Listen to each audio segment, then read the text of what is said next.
Hey, Kate. Good morning. Good morning. So, today we're going to talk a little bit about the thinking environment and what we've both learned over the last little bit here about the thinking environment and how that environment is really critical, not just to create a different culture among a team professionally, but to actually transform meetings. And then if you get good at this stuff, you can recognize that it works out really well in your personal life too.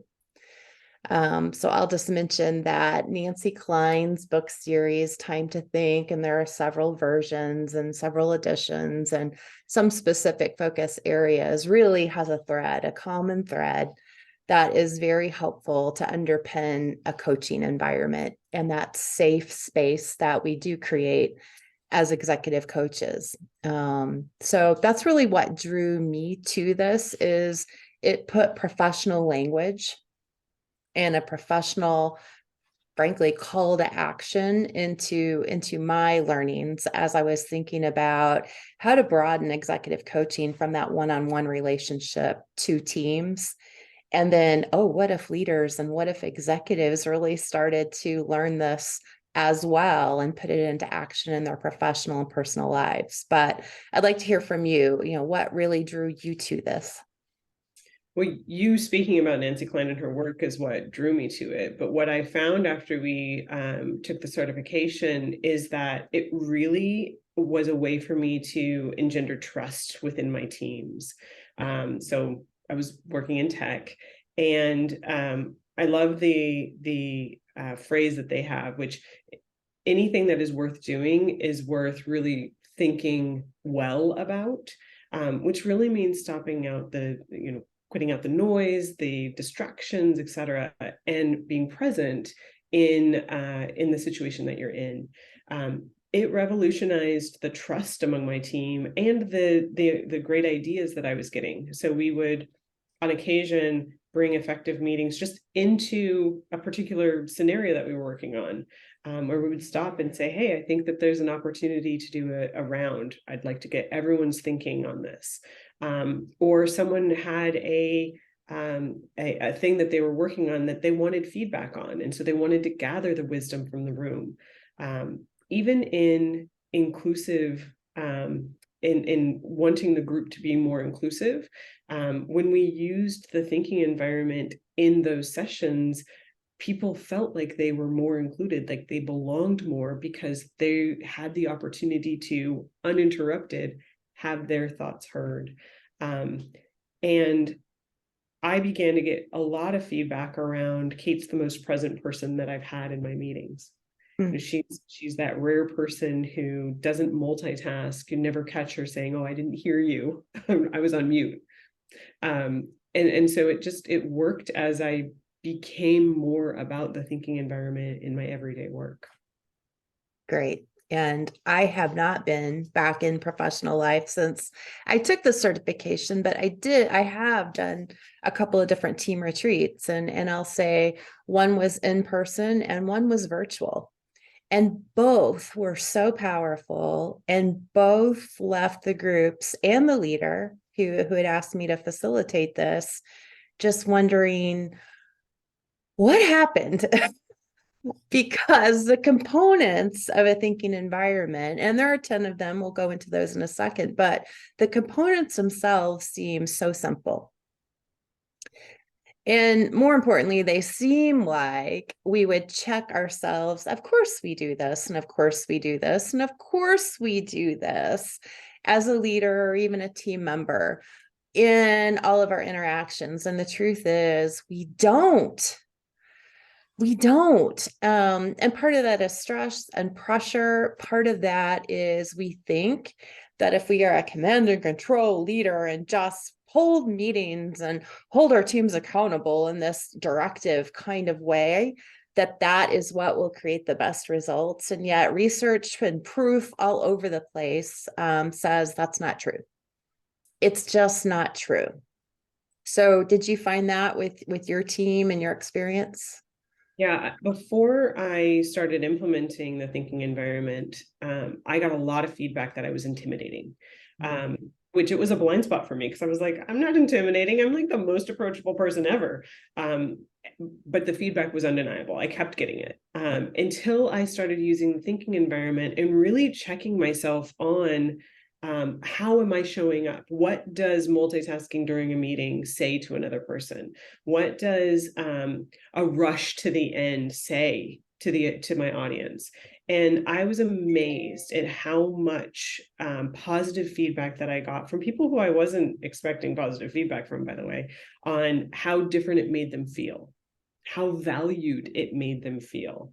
And quite frankly, we got a better business result because it wasn't just my ideas that were showing up, my ideas or another, talkative person in the group. My team was very, very shy. And they wouldn't give their ideas if we didn't make the space. And this construct allowed them to lean into that space, like, oh, we're doing this, so this is the expectation and I will get my time. A lot of times people, I think they sit back to see if the idea that they were going to share gets shared, and they're like, okay, well, I didn't have to because someone else shared it. But when you're given the opportunity to give your idea, then other people can think about what that idea or think about that thought and add on to it. It spurs other things. So if we're getting everybody's good thoughts on the table, then we can pile onto those good thoughts. And so I really was surprised at how open the team was to it, and then how it got legs over time. Just they asked for it, and it was a lot. It was great to be able to like take a component from the inclusive meetings, or the way that we do meetings, and just pop it into any agenda, right? It wasn't a construct that like, oh, this is how you do everything for the rest of your life. But it was much more of several tools in our toolbox that we could pluck out and put in front of ourselves. Great. And you use the word value. Seems to be what's missing today. We hear about quiet quitting, we hear about disengagement, we see eye rolling, we see people just not showing up. And yet valuing, respecting, just general respect and regard for other people that you work with is really the underpinning. It's the core, it's the root of this whole thing. And so again, it's very simple, and none of us ever, you never, I never, no leader goes out and says, I want to disrespect people today and forget all this stuff. Again, we just get hurried, we get stressed, we get frustrated, and we do start to think, I probably believe that if we're an executive or we're a leader, we're supposed to have all the answers. And that's the paradox that feels so uncomfortable in using this time to think methodology, that we have to say, we don't have all the answers. But if you give that 2 seconds of thought, you recognize you did hire great people. You or your organization or somebody else in it hired these great people that they thought could bring their brilliant minds and creative ideas forward. And this methodology helps us draw out the brilliance and the creativity. It actually makes things a heck of a lot more fun around the workplace. So yeah.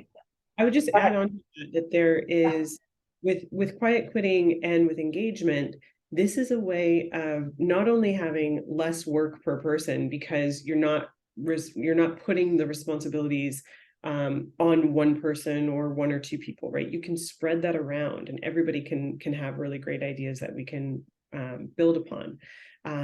So there's less tendency for burnout when you're working in the thinking environment, because you're sharing that workload across the team, and you're getting a better outcome because you've got all those ideas on the table and you can really pick which ones seem like the right way to go. And then the second thing that you mentioned was in person versus virtual.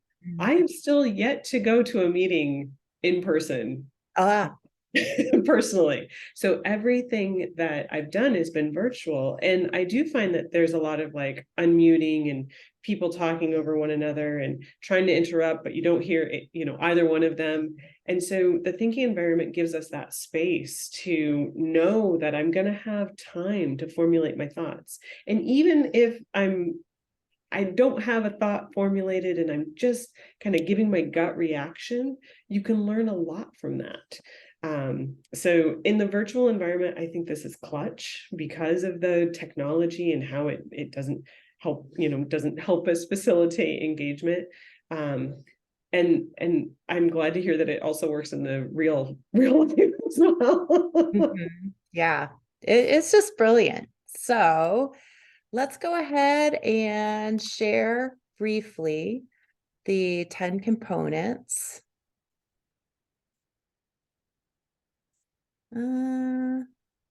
Did that work? Can you see? There's a lot of stuff that I'm seeing. A lot of stuff. All right, let me try that again. Yeah, just share the one file, I think. There we go. Okay, Perfect. better? Mhm. All right, there's a lot to the thinking environment, though none of it is complex. And this is one component, really, which creates the holistic environment.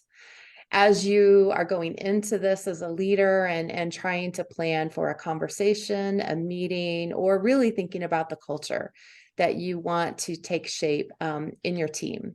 And so the 10 components include attention. Attention means really listening. And Kate said it earlier, not interrupting. Then there's equality, treating everyone as an equal. You're all there around the table, whether that's a real table in front of you or a virtual table. Ease. Ease is ease. And I like to really talk about ease in more detail because one trick, if you're like me and part of healthcare, you can certainly understand without ease is the word is disease, dis-ease. So if we are going to create healthy cultures, ease is critical, which includes freedom. Appreciation for everyone around the table, appreciation for their thoughts before and after the conversation is critical. Just general encouragement, which again, courage is in that word, encouraging others to be courageous and bring up either the ideas or the questions that they have they might not otherwise bring up. Feelings, anger, fine, fear, fine, happy, sad, they're all feelings. And so a recognition that there's no feeling that's good, no feeling that's bad. And if you can allow people to express their feelings, then they can get through those feelings, whatever they are, and then start to bring their best thinking forward. So feelings aren't to be ignored or minimized. In fact, they're something that is very valuable to express. Information. If there is data or information and facts can be supplied, go ahead. Make sure you're looking at that information to make sure the thinking is within the right scope. Difference. Recognizing it doesn't matter what we look like. We're all unique. We all have differences. We have diverse opinions, divergent backgrounds, divergent ways of thinking or thoughts. Just recognize everyone truly is unique. Incisive questions. Incisive questions might be a term new to many of you, but it really is just a way to frame up a question without an assumption. So there's no leading into, and really you need to come into the conversation without an assumption about what that person might think or feel or say. And then finally, the space is important. People need to feel comfortable showing up, again, whether this is virtual or in person. So if you're going to have a conversation in a thinking environment, it's important to let everyone know ahead of time to make their space comfortable, whatever that means. If they need something to make sure they're warm, or drink or food, you can have rules about when food or drink is okay. Or if it's all the time, that's fine too. But the most important thing is they feel comfortable, because they can't feel comfortable expressing their opinions or sharing their feelings if they're not physically comfortable in the environment. So Kate and I will take a moment in follow-up videos to dig into each of these 10 in a little bit more detail. But before we do that, Kate, anything that you'd like to say about these 10 or what you think our call to action should be? I, of course, have some favorites, but they are all important. The ones that you can start with right now, before we release any other videos, are attention and equality. Just making sure that you're listening and attentive and not multitasking during your interactions. Just try that out. You might find that it's either harder or easier than you thought, to just give your full attention to those that you're either meeting with or speaking with, in any parts of your life. I would say that all of these go into, you mentioned a little while ago, right? They're the components that create the thinking environment, and we can take these components and redesign how we meet, redesign how we team, and we're happy to offer virtual and in-person learnings around that, where people can really feel the environment and start using it for themselves to see what values that they can create. Thank you. And then I'll just end with, it's important as you're working with your teams to create questions that you really want answers or ideas about, the things that are keeping you up at night, and pose 1 or 2 questions as part of your agendas, or as part of the conversations at the very beginning, so that the people know what you want them to think about. What thinking do you want them to bring in the room? And that means possibly changing your agendas to 1 or 2 questions rather than information and details and stuff that people can read ahead of time or click on ahead of time or even research after the fact. So those are major changes to your environment that are very quick and easy to implement today. Anything else, Kate? I'm just looking forward to diving into each of the components in further detail to kind of orient people to what this really means to pay attention or have equality, or even the assumptions that we bring to the table. So I'm looking forward to getting down deep and dirty into our components, and really hoping that people can get some value out of it. I agree. Our real goal is to create a fan club and to create this community of leaders who are willing to try these things, willing to experiment, give feedback, and talk to each other, because we do think there's a positive momentum. We certainly don't think any of this can hurt. There might be some of you out there that say, I do this all the time. Awesome. So join in the conversation and help teach others, because we've experienced a lack in much of this. And certainly today, as everyone's working on turnaround and economic issues and all kinds of stuff that's very hard, this helps lighten the load just a teensy bit. All right. Well, thank you, Kate. Thank you. Talk soon. Bye-bye.